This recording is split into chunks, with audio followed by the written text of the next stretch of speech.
চাচা চুঙ্গা হাসানের কোনো খোঁজ পাইছো? হ্যাঁ পাইছি তো, হয়েছে সদর এক আত্মীয়ের বাড়িতে, তবে আজকে রাত্রে বাড়িতে আসবে। নজর আইস, আজকে রাইতে ধরতে হইব। ঠিক আছে ভাই। আদরে আদরে আদরে কি শুরু করছেন আপনারা? তার আপনি ধরছেন কেন? সে কি চোর না ডাকাইত? চোর ডাকাত না, তা পলায় পলায় থাকে কেন? সেটা তার ইচ্ছা। এইবার বোর্ডে সে কোনো রকম প্রচার করবে না। কেন করবে না? কেন করবো না? কালকে মির্জা বাড়ির সামনে যে বট গাছ, ওই বট তলা দাঁড়ায় আমি সকলের সামনে বলবো কেন এবার নির্বাচনের প্রচারে নামবো না। ভাই সাহেব, গ্রামবাসী ভাই সাহেব, আর চিন্তা নাই।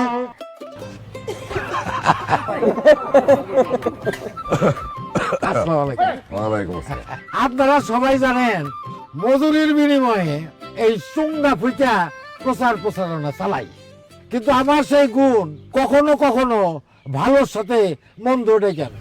সেটা কেমন? প্রত্যেকবার নির্বাচনের সময় এই প্রার্থীরা আমার নিয়ে টানা আসতে শুরু করে দেয়। কেউ কেউ তো আবার বকাবাদ দিও করে, হুমকি ধামকিও দেয়। তাই আমি ঠিক করছি এইবার আমি কারো প্রচারণা নামবো না। কেন নামবা না? টাকায় না বসলে কও, দিন 1000 টাকার জায়গায় 2000 টাকা দিব। আরে মিয়ারা, নির্বাচনের কিছু নিয়ম কানুন আছে। নির্বাচনের আইনে ব্যয় সীমা লঙ্ঘন করলে শাস্তির বিধান আছে। আর নির্বাচনে কত টাকা খরচ করবা সেটা কড়াই গন্ডায় ব্যাংক অ্যাকাউন্টের মাধ্যমে হিসাব দিতে হবে।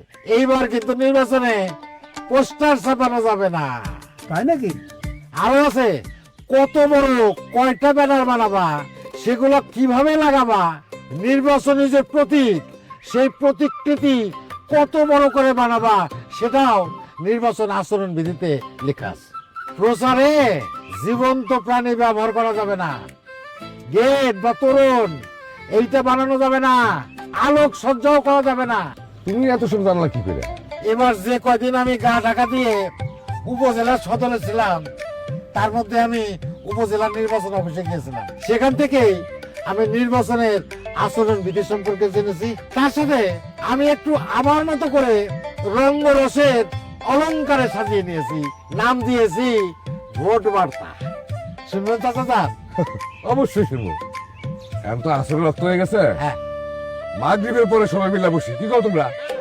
ঠিক আছে, সব ঠিকঠাক আছে রে? ওয়ালাইকুম সালাম। ওয়ালাইকুম সালাম। হাসান আলী, শোনাও দেখি তোমার ভোট বার্তা।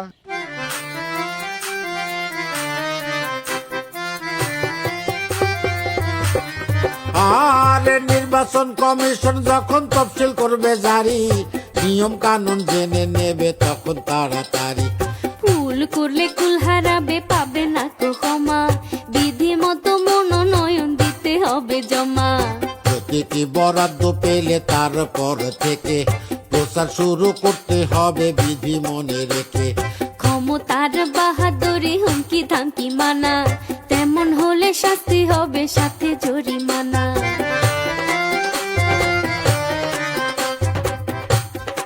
আরে কমিশনের ম্যাজিস্ট্রেটের ধারে কাছেই আছে, অভিযোগ থাকলে কারো যাবে তিনার কাছে। বিধি মতে সব সমাধান করে দেবেন তিনি, চলবে না কোতাল বাহানা, নিবে সেটা মানি। আরে নির্বাচনের সব মালামাল যা প্রয়োজন হবে, পুলিশি পাহারায় সবই কেন্দ্রে পৌঁছে যাবে।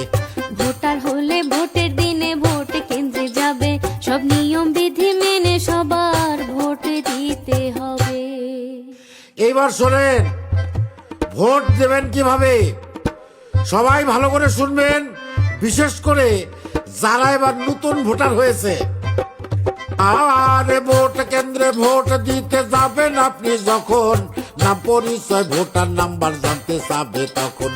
যাচাই বাছাই শেষ হলে সই স্বাক্ষর নিয়ে, আঙ্গুলে দাগ দিয়ে দেবে বিষম কালি দিয়ে। আরে এই কালির এমনই গুণ একবার লাগলে পরে থেকে যাবে ভোটের চিহ্ন দিনে কতেক ধরে। 2টা ব্যালট পেপার দেবে ভোট দেবার জন্য, জাতীয় সংসদ নির্বাচন আর গণভোটের জন্য।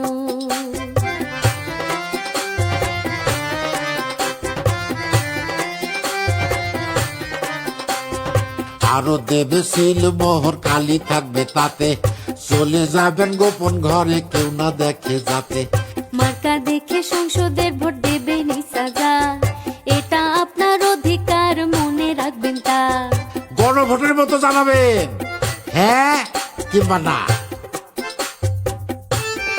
আরে সিল মারা শেষ হলে ব্যালট পেপার দুটো ভাঁজ করে ভোটের বাক্সে ফেলতে হবে দ্রুত ভোট দেয়া শেষ হলে বিলম্ব না করে ভোট কেন্দ্রে সীমা ছেড়ে আসতে হবে সরে নাগরিক আপনি দেশের ভোটটাই অধিকার দেশ ও দশের মঙ্গলে তা করেন ব্যবহার নাগরিক আপনি দেশের ভোটটা অধিকার দেশ ও দশের মঙ্গলে তা করেন ব্যবহার বাহ কি সুন্দর কথা কথা কি বোঝা গেল খালি ভোট দিলেই হবে না দেখে শুনে বুঝে দিতে হবে ভোট দিতে হবে দেশের কল্যাণের কথা ভেবে এবার বলি শেষ কথা আমার ভোট আমি দেব দেখে শুনে বুঝে দেব আমার ভোট আমি দেব ভালো কাজে শরীক হব এইবার আমার সাথে সাথে বলেন আমার ভোট আমি দেব দেখে শুনে বুঝে দেব আমার ভোট আমি দেব